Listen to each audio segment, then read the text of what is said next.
ইন্নাল্লাহা ওয়া মালাইকাতাহু ইউসাল্লুনা আলান নবী ইয়া আইয়ুহাল্লাযীনা আমানু সাল্লু আলাইহি ওয়া সাল্লিমু তাসলিমা।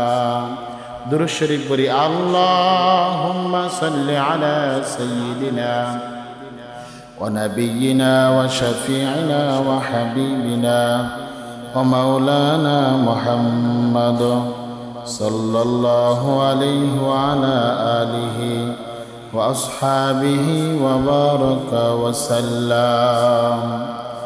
আলহামদুলিল্লাহ, হাবিবুল কোরআন মডেল মাদ্রাসা ঢাকার ছাত্রদের পবিত্র কোরআনুল কারীমের সবক উপলক্ষে তাফসিরুল কোরআন মাহফিলের আজকের যিনি প্রধান আকর্ষণ, প্রধান বক্তা, শরীয়তপুরের কৃতি সন্তান, বাংলাদেশের উজ্জ্বল নক্ষত্র হযরত মাওলানা মুফতি মনিরুল ইসলাম শরীয়তপুরী দামাত বারাকাতুহুল আলিয়া, প্রতিষ্ঠাতা ও পরিচালক মাদ্রাসাতুল মনির আল ইসলামিয়া ঢাকা। আজকের এই প্রোগ্রামের যিনি বিশেষ বক্তা হিসেবে গুরুত্বপূর্ণ নসিহত পেশ করবেন হযরত মাওলানা মুফতি মুস্তাফা আহমেদ কাসেমি হাফিজাহুল্লাহ। আজকের এই মাদ্রাসার যিনি প্রতিষ্ঠাতা এবং প্রিন্সিপাল, অত্যন্ত দক্ষতার সাথে যিনি প্রতিষ্ঠান পরিচালনা করে আসছেন জনাব হযরত মাওলানা মুফতি জুনায়েদ আল হাবিব শরীয়তপুরী হাফিজাহুল্লাহ, প্রতিষ্ঠাতা ও পরিচালক হাবিবুল কোরআন মডেল মাদ্রাসা ঢাকা।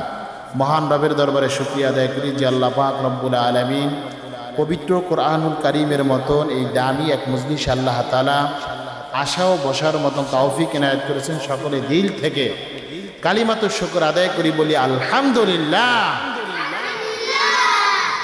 যদি মহান রবের নেয়ামতের শুকরিয়া আদায় করা হয় তাহলে নেয়ামত বাড়িয়ে দিবেন কে বলেন? আরো জোরে বলে, নেয়ামত বাড়িয়ে দিবেন কে? হামদে বেহদ মর খোদায়ে পাকের আকে ইমাদাদে মুস্তে খাকের আকে দম দমদমি দুরুহের দাদা আজ তুফানা জাতু নোহের। এরে পর্দার অন্তরালের মা ও যুবক, হাবিবুল কোরআন মাদ্রাসার আজকের এই পবিত্র কোরআনুল কারীমের সবক অনুষ্ঠানের মাহফিলে হযরত উলামায়ে কেরামগণ উপস্থিত। হয়তো কিছুক্ষণ পরে এশারের নামাজের আযান হয়ে যাবে, অল্প সময় আলোচনা হবে। যদি দিলের কানটা লাগায় শ্রবণ করা যায়, পবিত্র কোরআনের বাগানের কত দাম, পবিত্র কোরআনের মাদ্রাসার কত দাম, তালিবুল ইলমদের কত দাম। মা বাবার কথা আজকে সন্তানেরা কেন মানে না? মা বাবার অবাধ্য কেন হয়? আজকে সন্তানগুলো কেন মা বাবাকে মাইনাস করে চলে? এই বিষয়গুলো যদি আজকে আপনাদেরকে বুঝতে হয় তাহলে হাবিবুল কোরআন মাদ্রাসার ময়দানে আপনাকে আসতে হবে। আজকে অনেক মা বোনদের অভিযোগ, সন্তান কথা শোনে না, মা বাবাকে মাইনাস করে চলে। কেন সন্তান মা বাবার কথা শোনে না, মুরব্বির কথা শোনে না? সমাজের মানুষের সাথে বেয়াদবি করে, মুরব্বির সাথে অসৎ ব্যবহার করে। উলামায়ে কেরামগণ, বুজুর্গানে কেরামগণ এই বিষয়টাকে গবেষণা করে বলেন, যদি সন্তানের ভিতরে কোরআনের শিক্ষা থাকতো, আল্লাহ রাসূলের আদর্শের শিক্ষা থাকতো, সন্তানের মধ্যে যদি বুজুর্গদের সোহবত থাকতো, সন্তানের মধ্যে যদি তাকওয়ার গুণ থাকতো, তাহলে এই সন্তান কখনো মা বাবার অবাধ্য হইতো না। এই সন্তান কখনো সমাজের মুরব্বীদের সাথে অসৎ ব্যবহার করতে পারতো না। এই সন্তান কোনোদিন সমাজের ভিতরে মানুষের নজরের বোঝা হইতো না। একমাত্র একটাই কারণ, এই সন্তানের ভিতরে কোরআনের কোনো জ্ঞান নাই, আল্লাহর রাসূলের জ্ঞান, কোরআন সুন্নাহর কোনো জ্ঞান নাই, উলামায়ে কেরামগণদের কোনো সোহবত না থাকার কারণে এই সন্তানটা দিনাদিন বেয়াদবি হয়ে যায়, এই সন্তানটা সমাজের অবাধ্য হয়ে যায়। এই জন্য আমি আমার পর্দানিশী মা বোনদেরকে বলবো, আমি আমার যুবক বন্ধুদেরকে বলবো, আজকের এই কোরআনের ময়দানের আওয়াজ যদি তোমার কানে যেয়ে থাকে মা, তাহলে তোমার দিল দ্বারা শ্রবণ করার চেষ্টা করো। পয়গম্বরে আরবি বলেন কুন আলিমান আও মুতাআল্লিমান আও মুস্তামিয়ান আও মুহিব্বান ওয়ালা তাকুন খামিসান ফাতাহলিক। পয়গম্বরে আরবি বলেন মুমিন, যদি তুমি দুনিয়া এবং আখিরাতে সফলতার পথ যদি তুমি অর্জন করতে হয়, তাহলে তুমি আলেম হয়ে যাও, কোরআনের আলেম হয়ে যাও, আল্লাহর রসুলের সুন্নতের আলেম হয়ে যাও। পয়গম্বরে আরবি বলেন আলেম হও মুমিন। আজকে আমরা আমাদের সন্তানকে আলেম বানাই না, সন্তানগুলাকে কোরআনের শিক্ষা দেই না, সন্তানগুলাকে মাদ্রাসার ময়দানে পাঠাই না, সন্তানগুলাকে নববী আদর্শের শিক্ষায় শিক্ষিত করি না। যার কারণে দেখা যায় সন্তানগুলো যখন বড় হয়, তারপরে সন্তানগুলো মা বাবার কথা শোনে না, সমাজের জন্য বড় বোঝা হয়ে দাঁড়ায়। মা বাবার কান্না তখন বড় হওয়ার পরে থামে না। সন্তানটা মা বাবা কোনোভাবেই গাইডলাইন দিলেও মানে না, সন্তান কখনো মা বাবার অ্যান্সার মানে না, মা বাবার সাথে বেয়াদবি করে। ও পর্দার অন্তরালের মাগো, তোমার সন্তান কেন তোমার অবাধ্য হয়? সন্তান দুনিয়াতে ভূমিষ্ঠ হওয়ার পর সন্তানের ডান কানে আজান দেওয়ার দরকার ছিল, বাম কানে ইকামত দেওয়ার দরকার ছিল। সন্তানের ভিতরে তাওহীদ এবং রিসালাতের প্রতিধ্বনি দেওয়ার দরকার ছিল। কিন্তু আজকে আমরা সন্তানের ডান কানে আজান দেই না, বাম কানে ইকামত দেই না। তাওহীদ এবং রিসালাতের কোনো আওয়াজ আমার সন্তানের ভিতরে না দেওয়ার কারণে এই সন্তান বড় হয়, কিন্তু বড় হওয়ার পরে এই সন্তান সমাজের বড় অবাধ্য হয়ে যায়, মা বাবার জন্য বড় অবাধ্য হয়ে যায়, সমাজের মুরব্বীর কাছে অবাধ্য হয়ে যায়। মা বাবা সন্তানের কারণে সমাজের ভিতরে মুখ দেখাইতে পারে না, লজ্জায় লাঞ্ছিত হয়ে যায়। এই সন্তানের অবাধ্যতার কারণে মা বাবা সমাজের ভিতরে লাঞ্ছিত হয়, অপমানিত হয়। অথচ এই কোরআন আল্লাহর রাসূলের সুন্নতি শিক্ষা যদি সন্তানকে শিখাইতো, তাহলে সন্তান দুনিয়ায় মা বাবার লাঞ্ছনার কারণ হইতো না, আখিরাতের ময়দানেও লাঞ্ছনার কারণ হইতো না। পয়গম্বরে আরবি ডাক দেয়া বলেন, উম্মত আমার, তুমি যদি সম্ভব হয় আলেম হয়ে যাও, কুন আলিমান আও মুতাআল্লিমান। আল্লাহর রাসূল বলেন যদি সম্ভব হয় আলেম হও, যদি সম্ভব না হয় আলেমের ছাত্র হয়ে যাও, আলেমের ছাত্র হয়ে যাও।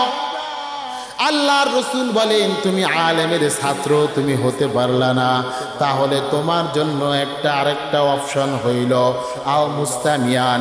আলেম কখন কোনটা বলে সেটা তুমি মাননেওয়ালা হয়ে যাও।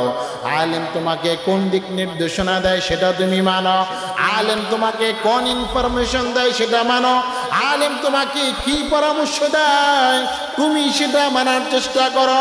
ও পর্দার অন্তরালের মা, যুবক, আজকের এই কোরআনের ময়দান তোমার আমার জীবন পরিবর্তন, তোমার আমার জীবনটা পাল্টে যাওয়ার মাধ্যম হতে পারে। এমনও হতে পারে একটা আলোচনা, মনিরুল ইসলাম শরীয়তপুরী হাফিজাহুল্লাহর যে কোনো একটা কথা তোমার আমার দিলের ভিতরে লাগিয়ে গেলে হতে পারে তোমার আমার জীবনটা পরিবর্তন হয়ে যাইবে। এর পর্দার অন্তরালের মা, যুবক, বৃদ্ধ বাবা, জীবনটা পরিবর্তন করার চেষ্টা করো। সন্তানকে কোরআনের বাগানে পাঠাইয়া দাও, সন্তানকে আল্লাহর রাসূলের বাগানে পাঠাইয়া দাও। আজকে আমরা সন্তান থেকে ভালো ফলাফলের বড় আশা করি।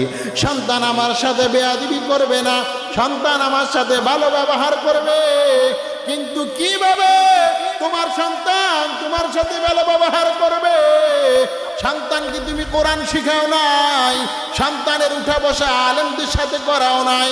সন্তানটা সমাজের চাঁদাবাজদের সাথে উঠা বসা করে, নেশাখোরদের সাথে উঠা বসা করে, সমাজে যারা নেশা সেবন করে তাদেরকে বন্ধু বানায়া সন্তানটা সমাজের ভিতরে বিভিন্ন ধরনের উশৃঙ্খলা পয়দা করতেছে, যার কারণে তুমি লাঞ্ছিত হচ্ছ। আমি আমার মা বোনদেরকে বলবো, আমি আমার যুবক বন্ধুদেরকে বলবো, আমি আমার বৃদ্ধ বাবাদেরকে বলবো, বৃদ্ধা মা বোনদেরকে বলবো, হায়াতের জিন্দেগিটাকে চিনিয়া হায়াতের জিন্দেগিটাকে কাজে লাগায়া আখিরাতের সামানা জোগাড় করিয়া সন্তানগুলোকে হাবিবুল কোরআন মাদ্রাসায় ভর্তি করায়া ওলামায়ে কেরামগণদের বুজুর্গদের সোহবতে নিয়া তারপরে জীবন পরিবর্তন করিয়া আখিরাতের পথের প্রতীক হওয়ার চেষ্টা করো। আজকে আমি আমার মা বোনদেরকে বলবো, আমি আমার বৃদ্ধ বাবাদেরকে বলবো, জোর হাত ধরিয়া বলিয়া যাই, এই কোরআনকে যদি সঙ্গী বানাইয়া ওই কবরের জগতে যাওয়া যায় তাহলে দুনিয়াটাও ধন্য হবে, আখিরাতও ধন্য হয়ে যাবে। আল্লামা ইমাম গাজালি রহমাতুল্লাহ আলাইহি বুজুর্গদের অন্যতম বুজুর্গ, ওলিদের যিনি অন্যতম ওলি ছিল, হাজারো কিতাব যিনি দুনিয়াতে লিখে গেছেন, ইমাম গাজালি রহমাতুল্লাহ আলাইহি হঠাৎ করে একদিন রাতের আধারে স্বপ্ন যোগে দেখানো হয়, এরে ইমাম গাজালি, অমুক জায়গায় আল্লাহর এক বান্দা আছে, নাম তার আব্দুর রহমান, তার জন্য দাফন কাফনের ব্যবস্থা করো। 2 দিন হয়ে যায়, তার কোনো দাফন কাফনের ব্যবস্থা হয় না। দ্রুত চলিয়া যাও, আল্লাহর বান্দার জন্য দাফন কাফনের ব্যবস্থা করো। ইমাম গাজালি রহমাতুল্লাহ আলাইহি ঘুম থেকে ওঠার পরে আব্দুর রহমান নামে কাউকে চেনে না। ঘুম থেকে উঠার পরে আব্দুর রহমান নামে কাউকে চিনি না। জিজ্ঞেস করা হইল, আব্দুর রহমান কে? বলল, আব্দুর রহমান নামে আমরা কাউকে চিনি না। বলে, কোন গ্রাম? রহমাতপুর এলাকা নামক একটা এলাকা আছে, ওই এলাকায় আব্দুর রহমান নামে আল্লাহর এক বান্দা আছে, ওই বান্দার দাফন কাফনের ব্যবস্থা করো, গোসলের ব্যবস্থা করো। ইমাম গাজালি রহমাতুল্লাহ আলাইহি বাসা থেকে বের হওয়ার পরে সাধারণ মানুষদেরকে জিজ্ঞেস করতে লাগলো, তোমরা কি আব্দুর রহমান নামে কাউকে চেনো? কয়, না না, চিনি না। সামনে এগিয়ে যান। সামনে এগিয়ে যাওয়ার পরে এক বৃদ্ধ বাবাকে জিজ্ঞেস করলো, বাবা যান, আব্দুর রহমান নামে কাউকে চেনেন যার এলাকার নাম রহমাতপুর? আল্লাহর বান্দা বৃদ্ধ বাবা বলল, অমুক পাহাড়ের পাদদেশ দিয়া আব্দুর রহমান নামে আল্লাহর এক বান্দাকে দেখবেন, তার এলাকার নাম রহমাতপুর, অমুক এলাকায় চলিয়া যান। আল্লাহর বান্দা বৃদ্ধ বাবার কথা শ্রবণ করার পরে আব্দুর রহমানের ঠিকানাকে অনুসন্ধান করে আল্লাহর বান্দা ওই এলাকায় চলে যায়। ওই এলাকায় চলে যাওয়ার পর দেখে আব্দুর রহমানকে গায়ের ভিতরে একটা চাদর দিয়া আব্দুর রহমানকে ঘরের ভিতরে শোয়াইয়া খাটিয়ার উপরে শোয়াইয়া রাখিয়ে দেওয়া হলো। আব্দুর রহমানের সন্তানদেরকে জিজ্ঞেস করা হয়, এই আব্দুর রহমানের সন্তানেরা রে, তোমার বাবার গোসলের ব্যবস্থা করছো? কয়, না না, আমার বাবার গোসলের ব্যবস্থা করি নাই। দাফনের ব্যবস্থা করেছো? কয়, না না, দাফনের ব্যবস্থা করি নাই। কবর খনন করেছো? কয়, না, কবর খনন করি নাই। কয়, কি করেছো? কয়, আমার বাবার মৃত্যুর পর থেকে আমার বাবার জন্য গোরস্থানের জায়গা নাই, আমার বাবার কাফনের ব্যবস্থা নাই। কয়, কি করতে হবে বলম? আব্দুর রহমানের সন্তানেরা ডাক দিয়া বলে, হুজুর, আমার বাবার গোরস্থানের যদি একটু জায়গার ব্যবস্থা হইতো। কয়, কিভাবে ব্যবস্থা করা যায় বলো? কয়, হুজুর, আমাদের বাড়ির চতুর্পাশে হিন্দু বেদিনদের বাড়ি, খ্রিস্টানদের বাড়ি থাকার কারণে কেউ আমাদের একটু জায়গা দিবে না, দে আমরা গোরস্থানে জায়গা করিয়া আমার বাবার লাশকে সেখানে দাফন করব। ইমাম গাজালি রহমাতুল্লাহ আলাইহি ডাক দিয়া বলেন, তাহলে কি করতে হবে বলো?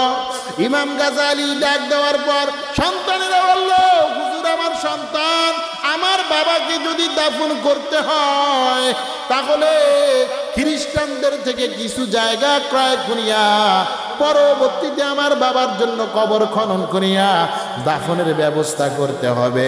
এর বিকল্প কোনো রাস্তা আমাদের নিকট নাই।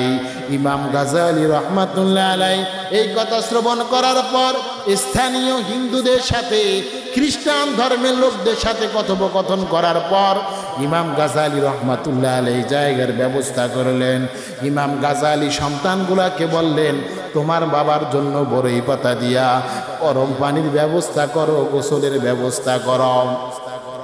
আব্দুর রহমানের সন্তানেরা গরম পানি দিয়া গোসলের ব্যবস্থা করলো। ইমাম গাজালি রাহমাতুল্লাহ আলাইহি বললেন, সন্তানেরা রে, দ্রুত চলিয়া যাও, জায়গার ব্যবস্থা হইছে, তোমার বাবার জন্য কবরস্থানে কবর খনন করো। ইমাম গাজালি রাহমাতুল্লাহ আলাইহি কথা শ্রবণ করার পরে সন্তানেরা কবর খনন করতে লাগলো। ইমাম গাজালি রাহমাতুল্লাহ আলাইহি গরম পানি দিয়ে আব্দুর রহমানের জন্য গোসলের ব্যবস্থা করিয়া সাদা কাপড়ের প্যাকেট করিয়া ইমাম গাজালি রাহমাতুল্লাহ আলাইহি যখন কবরে শয়ন করাইবেন, কবরে শয়ন করানোর জন্য ইমাম গাজালি রাহমাতুল্লাহ আলাইহি জানাজার কার্যক্রম সমাপ্ত করার পর ইমাম গাজালি রাহমাতুল্লাহ আলাইহি নিজে কবরের ভিতরে নামলেন। নামার পরে ইমাম গাজালি রাহমাতুল্লাহ আলাইহি মাথাটা যখন কবরের ভিতরে রাখলেন, কবরের ভিতরে রাখার পর যখন কবর থেকে উঠে আসবেন, হঠাৎ করে দেখেন ওই কবর থেকে এত দামি দামি মিশকো আম্বরের জান্নাতি ঘ্রাণ শুরু হয়ে যায়। ইমাম গাজালি রাহমাতুল্লাহ আলাইহি হতভম্ব হয়ে যায়, কি ব্যাপার, এমন লোকের কবর থেকে জান্নাতের ঘ্রাণ আসে কেন? ইমাম গাজালি রাহমাতুল্লাহ আলাইহি অবাক হয়ে যায়। ইমাম গাজালি রাহমাতুল্লাহ আলাইহি আব্দুর রহমানকে দাফন কাফনের ব্যবস্থা করিয়া আল্লাহর বান্দাকে দাফন করার পর যখন কবরের জগৎ থেকে উঠে আসবে, হঠাৎ করিয়া জান্নাতি মিশকো আম্বরের ঘ্রাণ যখন শুরু হয়, ইমাম গাজালি রাহমাতুল্লাহ আলাইহি হতভম্ব হওয়ার পর দাফন কাফনের কার্যক্রম সমাপ্ত করার পর যখন কবর থেকে উঠে আসলেন, কবর থেকে উঠে আসার পর ইমাম গাজালি রাহমাতুল্লাহ আলাইহি সন্তানগুলাকে জিজ্ঞেস করল, এরে আব্দুর রহমানের সন্তানেরা, তোমার বাবা এমন কোন ইবাদত করত, এমন কোন নেক আমল করত, যেই নেক আমলের কারণে তোমার বাবার কবরটাকে আল্লাহ পাক জান্নাতের বাগান বানাইল? এমন কোন নেক আমল করছে যেই নেক আমলের কারণে আমার আল্লাহ তোমার বাবার কবরকে জান্নাতি মিশকো আম্বর দ্বারা ভরপুর করে দিল? সন্তানেরা ডাক দিয়ে বলে, হুজুর, আমরা জীবিকা উপার্জন করার জন্য ছোট্টবেলায় আমাদের বাড়ি থেকে আমরা অন্য অঞ্চলে চলে যাই, আমার বাবা সম্পর্কে তেমন কিছু জানি না। হুজুর, আমার মা পর্দার অন্তরালে দাঁড়ায় আছে, আমার মাকে একটু জিজ্ঞেস করে দেখতে পারেন কি ব্যাপার বিষয়টা?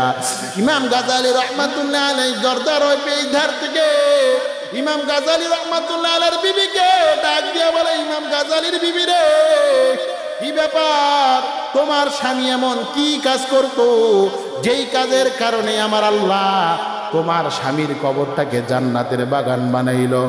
ইমাম গাজালি রাহমাতুল্লাহ আলাইহির কথা শ্রবণ করার পরে ইমাম গাজালি রাহমাতুল্লাহ আলাইহির কথা শ্রবণ করার পরে আব্দুর রহমানের বিবিটা হতভম্ব হয়ে যায়। হুজুর, তেমন কিছু জানি না, তবে একটা বিষয় জানি, আমার স্বামী যখন দৈনিক কাজ করার জন্য যে আমলের কারণে তোমার স্বামীর কবরটাকে আল্লাহ তাআলা জান্নাতের বাগান বানাইছে, বলেন সুবহানাল্লাহ। ইমাম গাজালি রাহমাতুল্লাহ আলাইহি যখন জিজ্ঞেস করলেন, কি ব্যাপার, তোমার স্বামীর কবরটাকে আল্লাহ পাক কেন জান্নাতের বাগান বানাইছে? ইমাম গাজালি রাহমাতুল্লাহ আলাইহি কথা শ্রবণ করার পর আব্দুর রহমানের বিবি ডাক দিয়া বলে, হুজুর, আমার স্বামী তেমন কোনো বুজুর্গ নয়, তেমন কোনো আলেম নয়, তেমন কোনো মুহাদ্দিসও নয়, এমন কোন আমল করত যে আমলের কারণে আমার আল্লাহ তোমার স্বামীর কবরটাকে জান্নাতের বাগান বানাইল? ইমাম গাজালি রাহমাতুল্লাহ আলাইহির কথা শ্রবণ করার পরে আব্দুর রহমানের বিবি বলে, হুজুর, আমার স্বামী যখন সকালবেলা ক্ষেত কামারে যখন কৃষি কাজ করার জন্য যখন যাইতো, আমি দেখতাম আমার স্বামী আব্দুর রহমান, হুজুর দেখেন তাকিয়ার উপর একটা পবিত্র কোরআনের কপি রাখা আছে। আমার স্বামী এতটাই মূর্খ ছিল যে পবিত্র কোরআনুল কারীম পড়তে পারতো না, মানুষকে পড়াইতেও পারতো না। হুজুর, আমি দেখতাম প্রতিদিন আমার স্বামী এই পবিত্র কোরআনুল কারীমটাকে সামনে নিয়া, আমার স্বামী পবিত্র কোরআনটাকে বুকে ধারণ করিয়া, আমার স্বামী এই পবিত্র কোরআনুল কারীমের কপিটাকে হাতে নিয়া আর এই পবিত্র কোরআনুল কারীমের আয়াতের উপর আঙ্গুল বুলাইতো আর জবান দ্বারা বলতো, হাদা মিন কালামি রাব্বি, হাদা মিন কালামি রাব্বি। হুজুর এই কথা বলতো আর আমার স্বামীর চোখ দ্বারা দরদর করিয়া পানি পড়ত।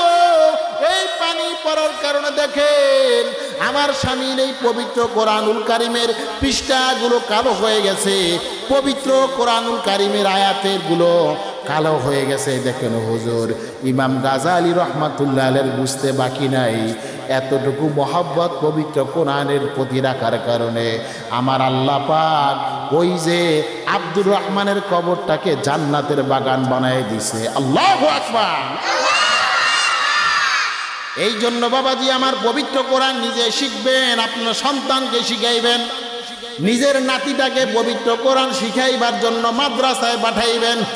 ওলামায়ে কেরামগণ কখন বলে না সন্তানকে ইঞ্জিনিয়ার বানানো যাবে না, ডাক্তার বানানো যাবে না, প্রফেসর বানানো যাবে না, সরকারি কোনো প্রশাসনের লোক বানানো যাবে না। আপনার সন্তান প্রফেসর হবে, ইঞ্জিনিয়ার হবে, ডাক্তার হবে, ডক্টর হবে, এটা মুসলমানদের জন্য অহংকার, মুসলমানদের জন্য গর্বের বিষয়। কিন্তু আপনার সন্তানটা যখন পবিত্র কোরআন শিখিয়া মাদ্রাসায় পড়িয়া আল্লাহর রসুলের সুন্নতি লেবাস ধারণ করিয়া যখন তার জিন্দেগিটা শুরু করবে, এই সন্তানটা একসময় ইঞ্জিনিয়ার হবে, ডাক্তার হবে, ব্যারিস্টার হবে, সরকারি বিভিন্ন পোস্টে চাকরি করবে। কিন্তু চার মাত্রার মাধ্যমে কখনোই চাঁদাবাজি হবে না, টেন্ডারবাজি হবে না, গুন্ডাগিরি হবে না, কখনো তার দ্বারা সমাজের মানুষ কষ্ট পাবে না, দেশের সম্পদ লুণ্ঠন হবে না। আজকে আমরা দেখতে পাচ্ছি সমাজের ভিতরে এক ধরনের অসাধু মানুষ, তাদের ভিতরে দ্বীনি বুঝ না থাকার কারণে, কোরআন এবং সুন্নাহর শিক্ষা না থাকার কারণে, তার ভিতরে ইসলামী মূল্যবোধ না থাকার কারণে, আখিরাতের ভয় না থাকার কারণে, তাকওয়ার গুণ না থাকার কারণে তারা সমাজের ভিতরে বিভিন্ন ধরনের খুন খারাপি, অপকর্ম, ইসলাম বিরোধী কাজ করতেছে। কথা বলেন ঠিক কিনা? এই জন্য মোহতারাম হাজরিন, ওলামায়ে কেরামগণ বারবার একটা কথা বলেন যে 5 তলা অট্টালিকার পানির ট্যাঙ্কির ভিতরে পচা গান্দা কোনো প্রাণী, পোকাযুক্ত কোনো প্রাণী যদি রেখে দেন, তাহলে ওই পোকাযুক্ত ট্যাঙ্কি থেকে বাকি প্লটগুলোতে যে পানি আসবে, এই পানিগুলো দুর্গন্ধযুক্ত আসবে। কারণ আপনি হেডকোয়ার্টারে রেখে দিয়েছেন পচা এবং দুর্গন্ধ পোকা মিশ্রিত একটা প্রাণী, যার কারণে দুর্গন্ধ পচাযুক্ত প্রত্যেকটা প্লটে প্লটে এর পানিটা ছড়ে যায়। আপনার সন্তানকে যদি কোরআন এবং সুন্নাহ শিক্ষায় শিক্ষিত করে তার জীবনটা শুরু করতে পারেন, এক সময় সে সমাজের প্রতিনিধি হবে, রাষ্ট্রের প্রতিনিধি হবে, প্রশাসনের লোক হবে, হসপিটালে ডাক্তার হবে, বিভিন্ন ইঞ্জিনিয়ার হবে। কিন্তু তার মাধ্যমে চাঁদাবাজি হবে না, গুন্ডাগিরি হবে না, সমাজের মানুষ অপহরণ হবে না, সমাজের মানুষ তার দ্বারা অতিষ্ঠ হবে না, বিভিন্ন মানুষ কষ্ট পাবে না। এই জন্য মোহতারাম হাজরিন, হাবিবুল কোরআন মাদ্রাসা দরকার আছে না নাই বলেন? জোরে কয় না, আছে না নাই? তাহলে এই মাদ্রাসার প্রতি আমরা খুব নজর রাখবো কিনা বলেন? মাদ্রাসার প্রতি নেক নজর রাখলে লাভ না লস বলেন? এই যে বাচ্চারা পবিত্র কোরআন শিখতেছে, এরা কি টেন্ডার বা চাঁদাবাজ হচ্ছে বলেন? এদের মাধ্যমে যখন সন্তান কোরআন শিখবে, এরা এক সময় রাষ্ট্রের প্রতিনিধি হবে, সমাজের প্রতিনিধি হবে, এরা এদের মা বাবা এক সময় বৃদ্ধ হয়ে যাইব। এদের মাধ্যমে কখনোই মা বাবারা কষ্ট পাবে বলেন? এই যে আমরা আলেম হয়েছি, আমরা কি আমাদের মা বাবাদেরকে কষ্ট দিই বলেন? সমাজে কোনো ধরনের চাঁদাবাজি, টেন্ডারবাজি, গুন্ডাগিরি ওলামায়ে কেরামের মাধ্যমে হয় বলেন? কখনোই হয় না। এই জন্য আপনাদের নিকট জোর অনুরোধ থাকবে, আপনারা আপনাদের সন্তানগুলোকে বড় বড় ডিগ্রিধারী, বাংলাদেশ কেন বহির্বিশ্ব থেকেও ডিগ্রি অর্জন করা, কিন্তু কখনোই সন্তানগুলোকে দিন থেকে বিমুখ করা যাবে। এই জন্য মা বাবার খেদমত অনেক সময় সন্তানরা করে না। কেন করে না? একটাই কারণ, এই সন্তানগুলো আজকে তাদের ভিতরে দিনের বুঝ নাই। দিনের বুঝ দেওয়ার যে ফ্যাক্টরি কোরআনের মাদ্রাসা, এই মাদ্রাসা আমরা ভর্তি করাই না। আমরা বলি না সন্তানগুলো ইংলিশ মিডিয়াম পড়বে না, পড়বে, ইংরেজি পড়বে, বাংলা পড়বে, ভূগোল পড়বে, ইতিহাস পড়বে, প্রতিটি সাবজেক্ট পড়বে, কিন্তু জীবনের শুরু লগ্নে তার নরম কলবটার ভিতরে যখন আমরা কোরআনের নূর, কোরআনের জ্ঞান দিতে পারবো, তখন এই সন্তানের মাধ্যমে কোনো অপকর্ম হবে